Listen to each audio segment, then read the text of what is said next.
Rock यानी की खडक, रॉक यानी की खडक असतं. आता बघा याच्यामध्ये तुम्हाला मी सांगतो, रोज लेक्चर होईल बरं का आपलं, रोज पेपर होईल, रोज रोज पेपर होईल. हे प्रश्न होतील रोज, जवळपास 40 ते 50 प्रश्नांचं एक लेक्चर होईल ऍग्रीचं. ते कधी होईल? माझ्या टायमिंग नुसार होईल. तुम्हाला ग्रामसेवक मध्ये 100% ग्रामसेवक, लक्ष द्या एकदा काय बोलतो, ग्रामसेवक जी परीक्षा आहे ना त्याच्यामध्ये तुम्हाला क्वालिफाय करतो. 40 प्रश्नापैकी जे प्रश्न आतापर्यंत आले त्याचे विश्लेषण काय आहे, कसं आहे, हे सर्व गोष्टी मी घेण्याचा प्रयत्न करतो. ओके, लक्षात आलं. त्याचबरोबर कृषी सेवा करणारे, कृषी सेवा करणारे, त्याचबरोबर एमपीएससी राज्यसेवा करणारे, कंबाईन करणारे पोरं, त्या सर्व परीक्षेसाठी याचा फायदा होईल. 19 मध्ये तुम्ही किती हजारो फॉर्म भरले, एका एका विद्यार्थ्यांनी 4 फॉर्म भरले, प्रत्येक वेगवेगळ्या जिल्ह्यामध्ये फॉर्म भरले.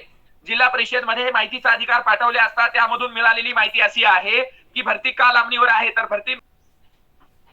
ओके, त्याच्यामुळं आपण ही सिरीज स्टार्ट केलेली आहे. चलो आता बघा याच्यामध्ये आपण आता पोल घेतला तर ह्याचं उत्तर आहे ग्रॅनाइट. ग्रेनाइट उत्तर आहे. हे मार्बल जी काही आहे ना, मार्बल ही जी काही मार्बल आपण म्हणायला लागतो बघा, मार्बल वगैरे ही जी काही खनिज आहे, ही जी काही खडक आहे, हा मार्बल खडक कशामुळे होतो? आता बघा हा जो आहे रूपांतरित खडकाचा फरक आहे. मार्बल पण रूपांतरित खडक आहे, स्लेट सुद्धा हा रूपांतरित खडकाचा भाग आहे. म्हणजे आपण काय म्हणतो बघा, ही जी काही मेटामॉर्फिक जी काही रॉक आहे, जी काही खडक आहे, आता उदाहरण आपण काय म्हणतो, मूळ खडक कोणतं असतं? ग्रेनाइट असतं. मूळ खडक काय असतं? हा ग्रेनाइट मूळ खडक आहे. ओके, मेटामॉर्फिक खडकाचा मूळ खडक आहे. याच्यापासून कोणता रूपांतरित खडक तयार होतो? हा निस खडक रूपांतरित खडक तयार होतो. आणि मार्बल जी आहे, मार्बल हा ऑलरेडी रूपांतरित खडक आहे. आणि स्लेट जी आहे, हा स्लेट पंकाश्म किंवा शेल यांचा स्तरित खडक आहे. लक्षात आलं? यांचं काय आहे? हे स्तरित खडक आहे. स्तरित खडक लक्षात ठेवायचं. मी काय म्हणतोय, यांचं काय आहे? स्तरित खडक आहे. ओके, लक्षात आलं? या पद्धतीने तुम्हाला याचं उत्तर काय करावं लागेल? ग्रेनाइट करावं लागेल. काय करावं लागेल?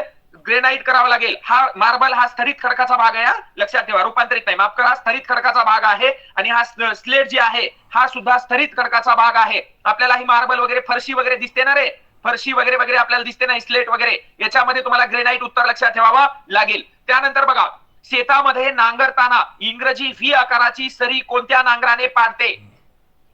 इंग्रजी व्ही आकाराची सरी कोणत्या नांगराने पडते? राजस्थानमध्ये आढळते, बरोबर आहे. कोणत्या नांगराने पडते? आता इंग्रजी व्ही आकाराची सरी आपल्याला पाडायची आहे, मग ते नांगर कोणतं असावं? या आता बघा यामध्ये हे पलटी नांगर, देशी नांगर, हे डिस्क नांगर, याच्यामध्ये अंकुश नांगर असे पर्याय येतात. अंकुश नांगराच्या साह्याने आपण ऊसामध्ये बाळ बांधणी करतो, बरोबर. बाळ बांधणी ऑब्लिक बाळ बांधणी माहितीये का रे? ऊसामध्ये आपण बाळ बांधणी करतो बघा, माहितीये का तुम्हाला?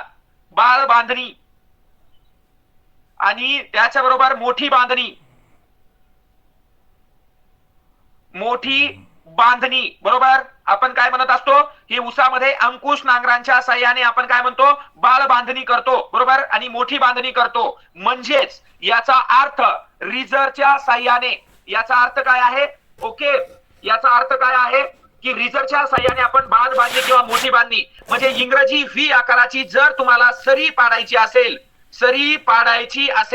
तर तुम्हाला याचा वापर करावा लागेल. आता बघा, इंग्रजी व्ही आकाराची आम्ही आणखी एक खाच घेतो. इंग्रजी व्ही आकाराची खाच पाडतो किंवा इंग्रजी व्ही आकाराने आम्ही माती घेतो. ही माती आम्ही स्क्रू ॲगर, लक्षात ठेवा रे, स्क्रू ॲगर हे अवजार आहे. या अवजाराने आम्ही माती परीक्षणासाठी व्ही आकाराची जमिनीमधून माती काढत असतो. आणि बघा यामध्ये लक्षात आलं, हे जे दुसऱ्या पिकासाठी मारलं जातं रे, ते असं काही नाही की हळदीसाठी आणि किंवा नारळासाठी किंवा हळद आणि नारळ आणि विषय संपला, विषय असं नाहीये. त्याच्यासाठी नाही, ऊसासाठी रिझर्व वापरलं जातं. या देशी नांगराच्या साह्याने बटाटे काढतो आपण, बटाट्याची काढणी आपण करतो, बरोबर आहे का? पलटी नांगरांच्या साह्याने आपण नांगरणी करतो. असं काही नाहीये. याच्यासाठी इथं लक्षात ठेवा, इंग्रजी व्ही आकार, इथं व्ही इंग्रजी आकार आलाय ना, म्हणून इंग्रजी व्ही आकार मातीचा नमुना घेण्यासाठी सुद्धा इंग्रजी व्ही आकार घेतो आणि स्क्रू ॲगरचा वापर करतो आम्ही. चलो नेक्स्ट. भारतामध्ये खालीलपैकी कोणत्या एक पद्धतीखाली सर्वात जास्त क्षेत्र आहे? 2008 ला आलेला प्रश्न आहे. 2008 पासून 2020 पर्यंत सगळे प्रश्न घेणार आहे मी या सिरीज मध्ये. भातावर आधारित पीक पद्धती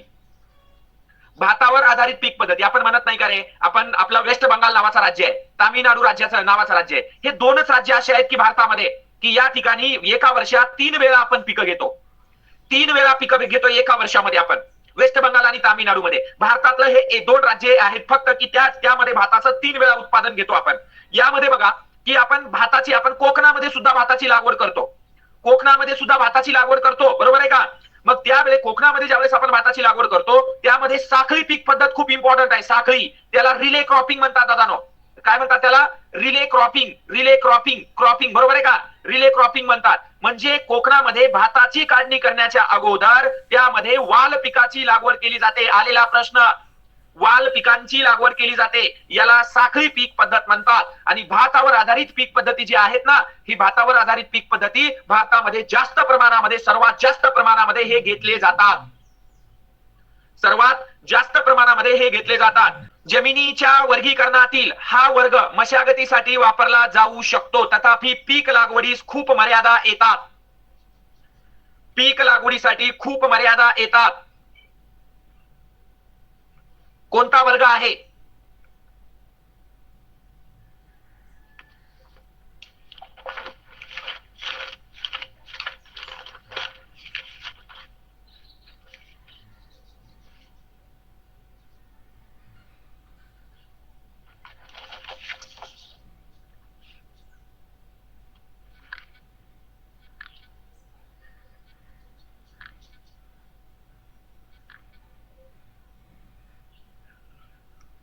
चला, डी वर्ग आहे याचं उत्तर. कारण की जमिनीचे 10 वर्गात वर्गीकरण केलेलं आहे. किती? 10 वर्ग पडतात. त्यामध्ये पहिल्या 5 वर्गांपर्यंत यामध्ये बघा काय म्हणतंय, मशागतीसाठी वापरला जाऊ शकतो, तथापि पीक निवडीस खूप मर्यादा पडतात असं म्हणताय. म्हणजे पहिले 10 पैकी पहिल्या 5 वर्गामध्ये तुम्ही काय करू शकता? पिकाचं उत्पादन घेऊ शकता, पिकं लागवड करू शकता. ओके, लक्षात आलं का? म्हणजे यामध्ये तुम्हाला सांगत असताना यामध्ये लक्षात ठेवा. ओके, आता 8 वर्गामध्ये होता, लक्षात आलं का? पहिले 4 वर्ग आणि सेकंडचे 4 वर्ग होते. म्हणजे यामध्ये जे काही 10 वर्ग आहेत यापैकी आता तुम्ही वायशियम वाचत असेल किंवा तुमच्या पुस्तकामध्ये तुम्ही 8च वर्ग वाचले असतील. 8 वर्ग वाचले असतील, बरोबर आहे? 8 वर्ग वाचले असतील. ओके ओके, त्यानंतर ह्याचा जो काही खूप मर्यादा आहेत ना, हे वर्ग आहे 4 नंबरचा ऑप्शन आहे. किती नंबरचा? 4 नंबरचा ऑप्शन आहे. मशागतीसाठी वापरला जाऊ शकतो, तथापि पीक निवडीस खूप मर्यादा येतात, कारण की उथळ जमीन, खडक वगैरे मोठ्या प्रमाणामध्ये याच्यामध्ये असतं. ओके, चलो नेक्स्ट मुद्दा. कपाशीच्या लागवडीखालील सर्वाधिक क्षेत्र महाराष्ट्रातील या जिल्ह्यात आहे. महाराष्ट्रातील या जिल्ह्यात आहे.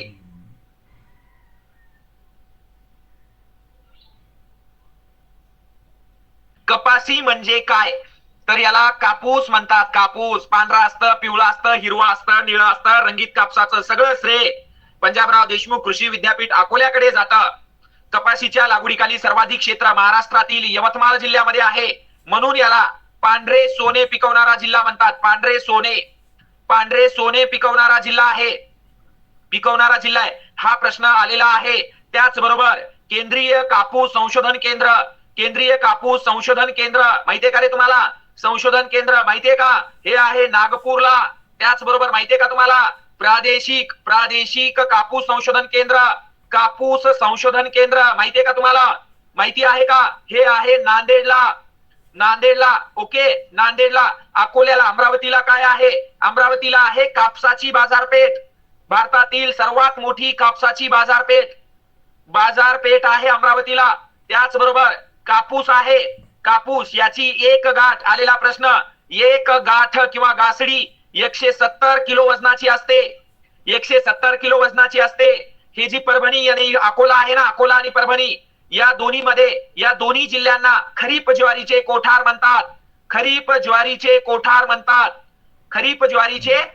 याला म्हणतात. ओके, लक्षात ठेवा. महाराष्ट्र राज्य बियाणे महामंडळ महाबीज अकोल्याला आहे बरं का. 1976 ला स्थापन झालेली महाराष्ट्र राज्य बियाणे महामंडळ अकोला. ओके, त्याचबरोबर इथं लक्षात ठेवा, हे याचं उत्तर काय आहे? 2 नंबर. एवढं विश्लेषण करतोय, हे फक्त तुम्हाला भासणार नाही. जे काही ऍग्रिकल्चर म्हणजे तुमची मस्त रिव्हिजन मी करून घेतो आणि आतापर्यंत पडलेले प्रश्न म्हणजे रिपीट तेच पडतात सरळ सेवेला. दुसरं काही येत नसतं. रिपीट तेच असतंय सर्व. चला, डॅड्यास ही मृदा दख्खनच्या विस्तृत भागात आढळते. दख्खनच्या विस्तृत भागात आढळते. शुष्क वाळवंटी तांबडी कोणती आहे दख्खनच्या विस्तृत भागात? ते शोधा, ते शोधा.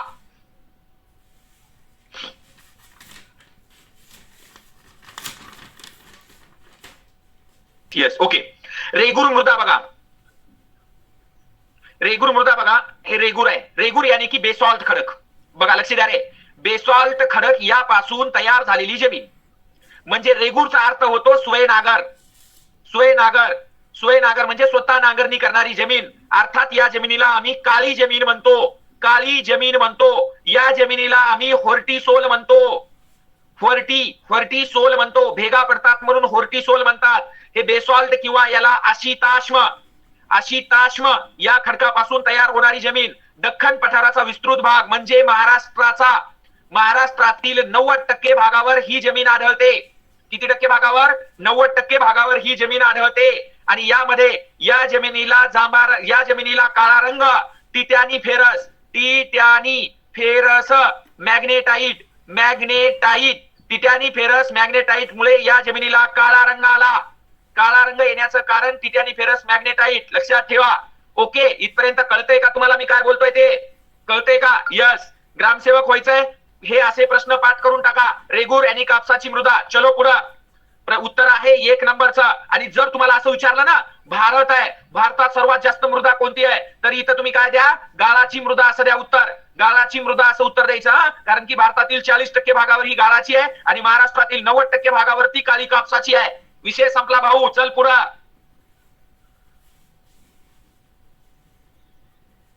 महाराष्ट्राची खार भूमी सुधारणा योजना डॅडॅसच्या साह्याने हाती घेण्यात आली. कसला डेंजर प्रश्न आहे.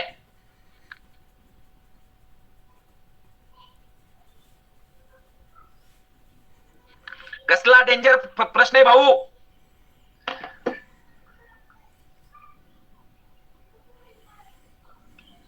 माहिती आहे तुम्हाला. एक तर्कवरून काढलं तुम्ही, तर्कवरून.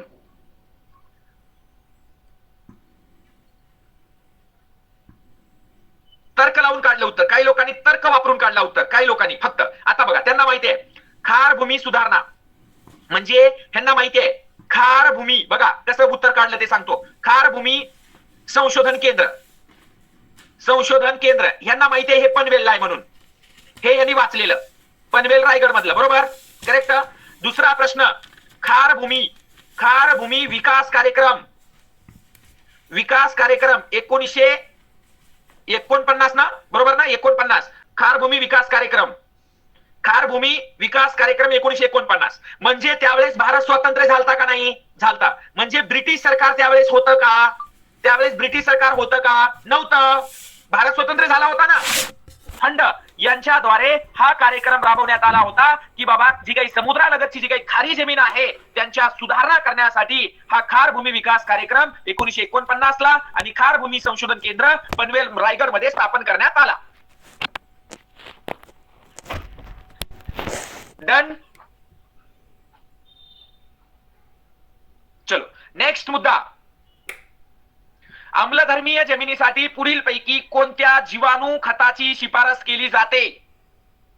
आम्लधर्मीय जमिनीसाठी खालील कोणत्या जीवाणूची शिफारस केली जाते? भैया सांग भैया, आता याचं उत्तर. भैयाला उत्तर आलं पाहिजे.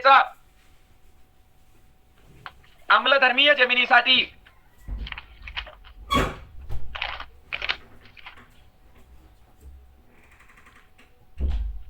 कोणत्या जीवाणू संवर्धकाची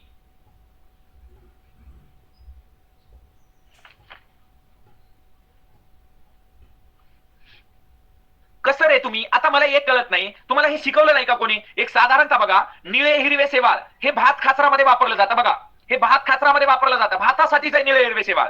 ॲझॅटोबॅक्टर हे एकदल साठी वापरलं जातं. हे रायझोबियम हे द्विदल साठी वापरलं जातं, द्विदल साठी. आणि हे बायजेरिकिया जे आहे ना, हे फक्त आणि फक्त आम्लधर्मीय जमिनीमध्येच आढळून येतं. आम्लधर्मीय जमिनीमध्येच आढळून येऊ शकतं. सर्वात जास्त वापरलं जातं भातासाठी. हे बायजेरिकिया आहे, आम्लधर्मीय जमिनीसाठी वापरलं जाणारा. मी तुम्हाला सांगितलं निळे हिरवे शेवाळ भात खाचरामध्ये ॲझॅटोबॅक्टर, एकदल साठी रायझोबियम. आणि आणखी एक असतं बघा, याला ॲसॅटोबॅक्टर म्हणतात. ऍसॅटोबॅक्टर एक असतं, याच्यावर एक येतं. हे फक्त आणि फक्त साखरयुक्त पिकं, शुगर बीट असेल, ऊस असेल, याच्यासाठी ऍसॅटोबॅक्टर वापरतात. डन. एकदा थंब दाखवा सगळ्यांनी मला.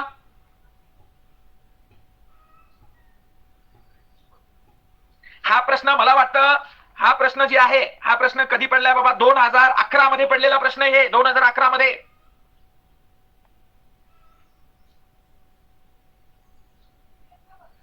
चोपन जमीन सुधारण्यासाठी कुठल्या भूसुधारकाचा वापर करतात? यस, ग्रामसेवक. 100% ही विषय नाही रे.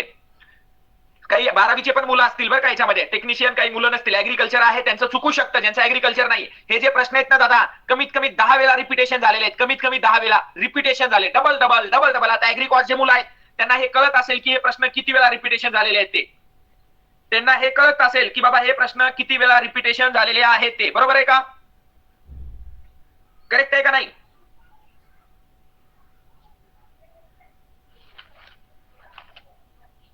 कळते का नाही? बरोबर आहे का नाही?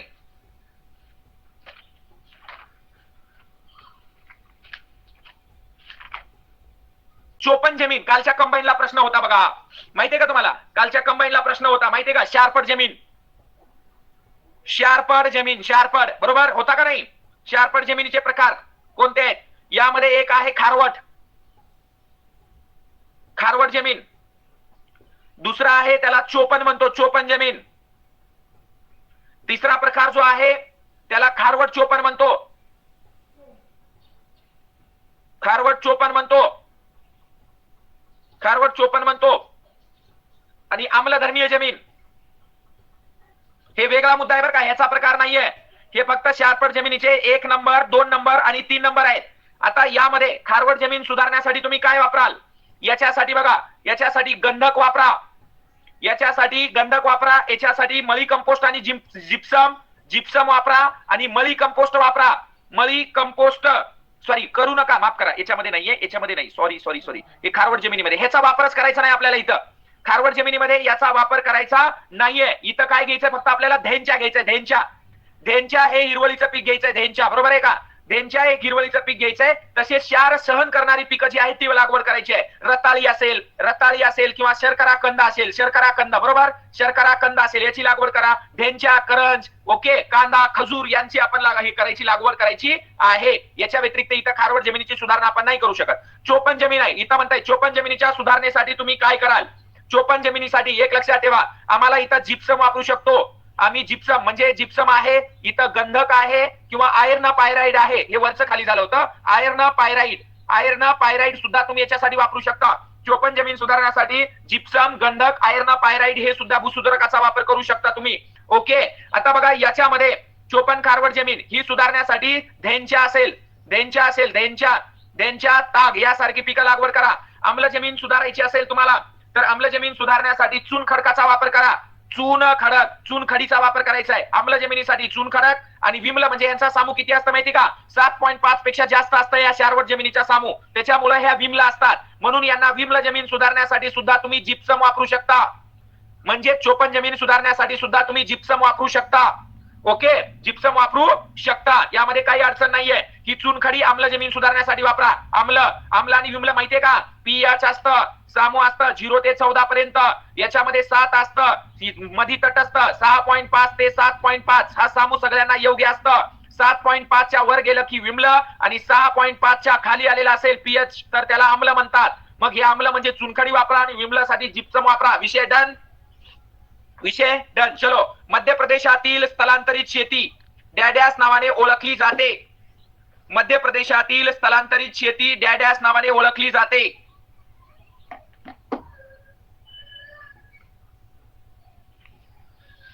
मध्य प्रदेशातील स्थलांतरित शेती, ते 1001% त्याच्यावर कितीदा प्रश्न आलेला आहे. म्हणून मी सांगतोय माझं काय धावपळ हेच आहे बाबा. एकदा परीक्षेमध्ये प्रश्न पडला की ते जाऊ नये हा प्रश्न असतो माझा, बाकी काय विषय नाहीये.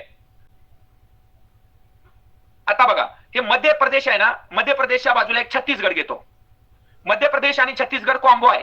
यामध्ये बेवर घेतात किंवा बेवर, त्यामध्ये माशा, माशा, माशा पण घेतात आणि पेंडा घेतात, पेंडा, पेंडा घेतात, पेंडा. हे स्थलांतरित शेती कुठे होते? याच्यामध्ये आता यामध्ये जर तुम्हाला विचारलं, आंध्र प्रदेशमध्ये पोडू होते, आंध्र प्रदेशमध्ये पोडू होते, कुमरू महाराष्ट्रामधील सह्याद्री पर्वतात होते, सह्याद्री पर्वत कुमरी महाराष्ट्र इथं होते, आणि डांगरे, ही डांगरे आपल्याकडे मला आठवत नाही कुठे होते ती डांगरे, आय डोंट नो कुठल्या राज्यामध्ये होते ती. ओके, हे स्थलांतरित शेती म्हणजे याला हानिकारक शेती म्हणतात. हानिकारक शेती. मी कुठल्या तरी राज्याचं नाव सांगायचं तुम्हाला आणि काय व्हायचं की उगा तुमच्या डोक्यात राहायचं आता मी कुठलंही राज्य जर सांगितलं असतं तर तुम्ही हे कन्फर्म म्हणलं असतो. परंतु काय असतं माहितीये का, एक प्रश्न आयुष्य उद्ध्वस्त करते माणसाचं.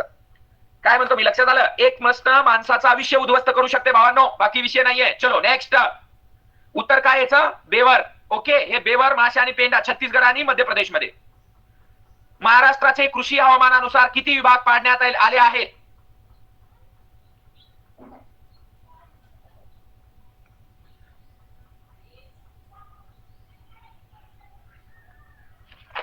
कृषी हवामानानुसार किती हवामान विभाग पाडण्यात आले आहेत?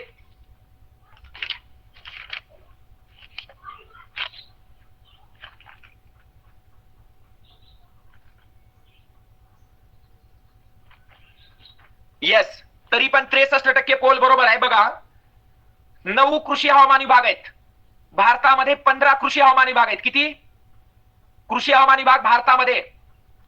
15 आहेत. त्यापैकी 7 नंबर, 9 नंबर आणि 12 नंबर हे महाराष्ट्रात आहेत. 7 नंबर, 9 नंबर आणि 12 नंबर हे कुठे आहेत? महाराष्ट्रामध्ये आहेत. एकच गोष्ट तुम्ही डोक्यात ठेवायची, मास्तर काय म्हणताय ती फक्त एक गोष्ट डोक्यात ठेवा. काय म्हणताय? 6 नंबरचा हवामान महाराष्ट्रातील अवर्षण प्रवण क्षेत्र आहे, 1000 वेळा विचारला प्रश्न. आणि 7 नंबरचा हवामान विभाग महाराष्ट्रातला निश्चित पावसाचा विभाग आहे.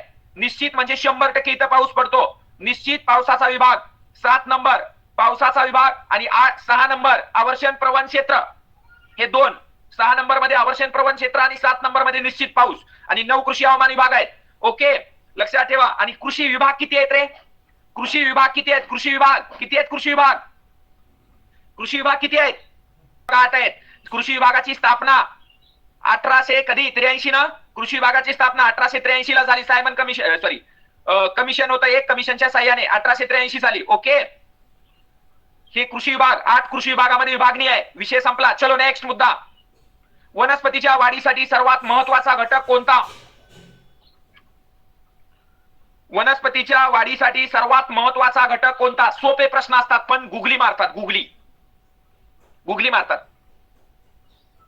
सोपे प्रश्न असतात, गुगली मारतात. उद्या ह्याच्यापेक्षा दुप्पट मुलं पाहिजेत मला, तर रेग्युलर फ्री मध्ये लेक्चर ठेवतो. महत्वाचा घटक कोणता आहे? एनपीके माहिती आहे तुम्हाला? नत्र, स्फुरद, पालाश, मुख्य अन्नद्रव्य, कार्बन, ऑक्सिजन आणि हायड्रोजन. हे 3 आणि 3 6 अन्नद्रव्य वनस्पतीला खूप जास्त लागतात, म्हणून यांना प्रमुख अन्नद्रव्य म्हणतात. या 6 अन्नद्रव्य, ह्या 3 नंतर सर्वात जास्त एनपीके नंतर जर कोणता लागत असेल तर गंधक लागतं सर्वात जास्त पिकांना. म्हणून याचं उत्तर काय माहितीये का? हे आहे नायट्रोजन. नत्र हे वाढीसाठी खूप महत्वाचं आहे. नत्र हे वाढीसाठी खूप महत्वाचं आहे. मुलं किती आहेत आज लेक्चरला आपल्या? 576 मुलं आहेत का? गुड. ज्याला ग्रामसेवक व्हायचंय, ग्रामसेवक व्हा. ग्रामसेवक, त्यानंतर कृषी सेवक, जिल्हा परिषद कृषी अधिकारी, त्याचबरोबर जिल्हा परिषद कृषी अधिकारी, त्यानंतर तुम्हाला सांगतो राज्यसेवा मुख्य परीक्षा, कंबाईन परीक्षा द्या, कुठलीही परीक्षा द्या, त्यासाठी हे फायद्याचं आहे. ओके, चला 10 ला करू. नायट्रोजन. चलो नेक्स्ट मुद्दा, जमिनीचा सामू डॅडॅशच्या दरम्यान असल्यास पिकांची वाढ चांगली होते. जमिनीचा सामू डॅडॅशच्या दरम्यान असेल तर पिकांची वाढ चांगली होते. डेंजर प्रश्न आहे हा. इथं आम्ही सामू, तटस्थ सामूचीच वाट बघत बसतो, पण इथं वाट लागून जाते. वाट हा प्रश्न मला वाटतं कधी आलेला आहे बाबा? जमिनीचा सामू एवढं असलं पाहिजे. 2011चा 12चा प्रश्न असेल. पीवाय किवाय सगळे.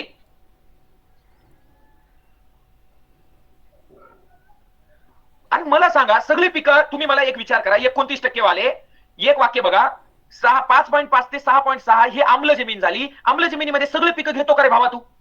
मग इथं 6.5 ते 7.5 च्या ठिकाणी 8 दिले. इथं एक अर्ध्याने वाढवलंय, 6.5 ते 7.5 असते. मग इथं काय येईल? याचं उत्तर एकच येईल ना. मग 2 कसं घेऊ शकता? बरोबर आहे का? मी तुम्हाला आताच म्हणलोय 6.5 पेक्षा कमी आम्ल होत आहे आणि 7.5 पेक्षा जास्त विम्ल होत आहे. हे आम्ल आणि विम्ल हे तुम्हाला मी बोललोय, कारण की याच्यामध्ये सगळे अन्नद्रव्य असतात. इथं पीक कुठलंही येऊ शकतं याच्यामध्ये. हिरवळीच्या खतापासून हेक्टरी 1.5 किलो नत्र मिळते. डेंजर प्रश्न आहे. हिरवळीच्या खतापासून 1.5 किलो नत्र मिळते. प्रश्न डेंजर आहेत का नाही रे? उद्या कंप्लेंट तुम्ही 10 ते 15 लोकांना पाठवायचं. प्रत्येकाने 10 ते 15 लोकांना पाठवायचं. मी प्रॉपर अभ्यास करावा लागते बरं का ऍग्रिकल्चर, नाहीतर वाट लागते वाट. ऍग्रिकल्चर वाले तुम्हाला सांगतो बाबांनो, 10 वर्षापासून ऍग्रिकल्चर शिकवतोय मी, आजपासून नाही. वाट लावते वाट, अख्खी आयुष्याची वाट लावते ऍग्रिकल्चर. हेक्टरी साधारणतः बघा किती लागते, साधारणतः इथं 60 ते 90 किलो हेक्टरी नत्र. याच्यामध्ये हिरवळीच्या खतामध्ये ताग वापरतो आपण, धेंचा वापरतो, चवळी वापरतो, बरोबर आहे का रे? ताग, धेंचा, चवळी, बरोबर आहे का? ही त्यानंतर सुबाबूळ मोठ्या प्रमाणामध्ये वापरतो. आणि क्षारयुक्त जमिनीमध्ये तुम्ही वापरताल हे धेंचा. हा, अनेक वापरतात. क्षारयुक्त जमिनीमध्ये तुम्ही धेंचा वापरता. याच्यापासून हे पाला काढावा लागतो. नांगरणीच्या वेळेस पाला काढतात, नांगरणी करताना. मग हे पाला काढल्यानंतर याच्यापासून उत्पादन नत्र मिळतं 60 ते 90 किलोग्रॅम. Okay, next question. खालीलपैकी कोणत्या राज्यात प्रति हेक्टरी रासायनिक खताचा वापर अधिक आहे? खालीलपैकी कोणत्या राज्यात रासायनिक खतांचा वापर अधिक आहे? क्वेश्चन भारी आहेत का रे? आलेले प्रश्न आहेत सगळे, आलेले, त्याच्यात भारीचं काय? आता बघा, पंजाब आणि हरियाणा जे आहेत ना, पंजाब आणि हरियाणा यामध्ये खताचा वापर सर्वात अधिक आहे. सर्वात अधिक आहे खताचा वापर. हे PYQ आहेत म्हणून थोडं स्लो घेतो हा. पंजाब आणि हरियाणा, हरियाणा यामध्ये लक्षात ठेवा, हरित क्रांती घडली आहे इथं. हरित क्रांती इथून सुरुवात आहे. हरित क्रांतीची माहित असावी तुम्हाला. गहू आणि गव्हाचं कोठार पंजाब म्हणला, पंजाब आणि हरियाणाला गव्हाचं कोठार म्हटलं जातं इथून. चलो उत्तर नेक्स्ट. महाराष्ट्रामध्ये कोणत्या डाळवर्गीय पिकाखालील जास्त क्षेत्र आहे? डाळवर्गीय पिकाचा विचार करा. हरभरा असेल का, उडीद असेल का, तूर असेल का, मटकी असेल?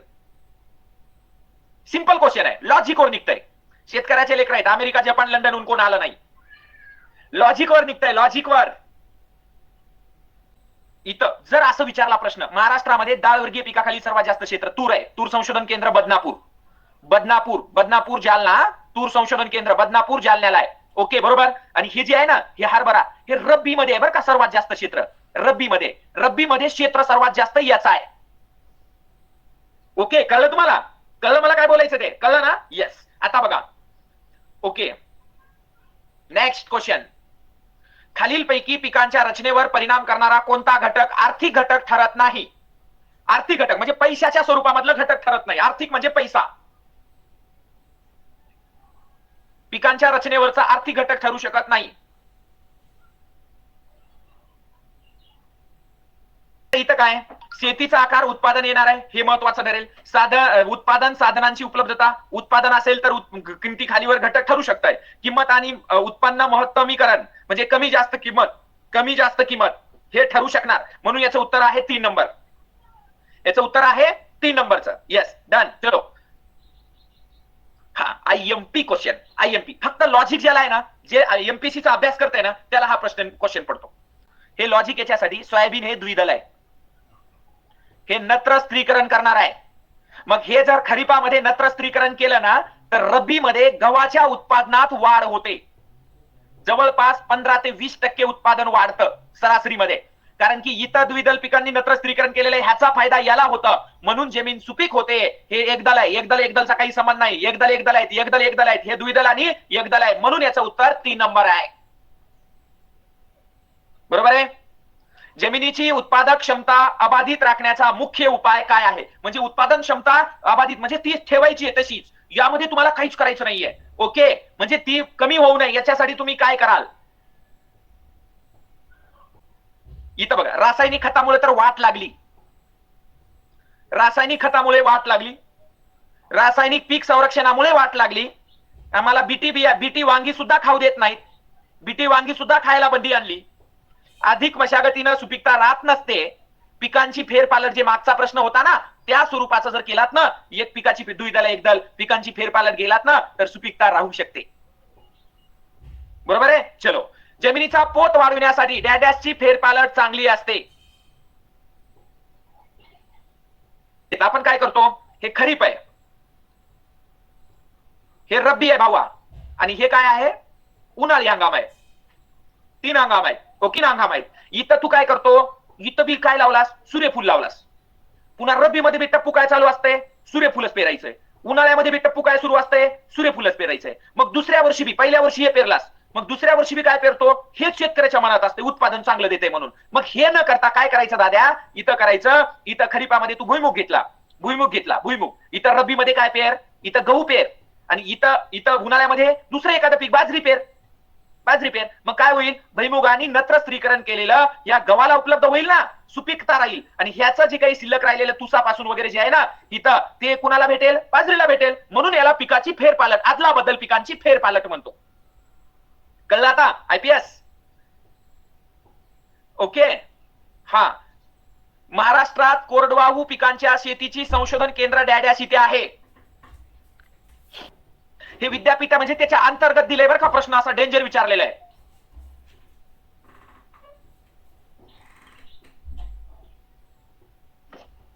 डेंजर प्रश्न विचारलाय भावांनो. सगळ्यांनी उद्या कमीत कमी 10-15 लोकांना शेअर करत चला.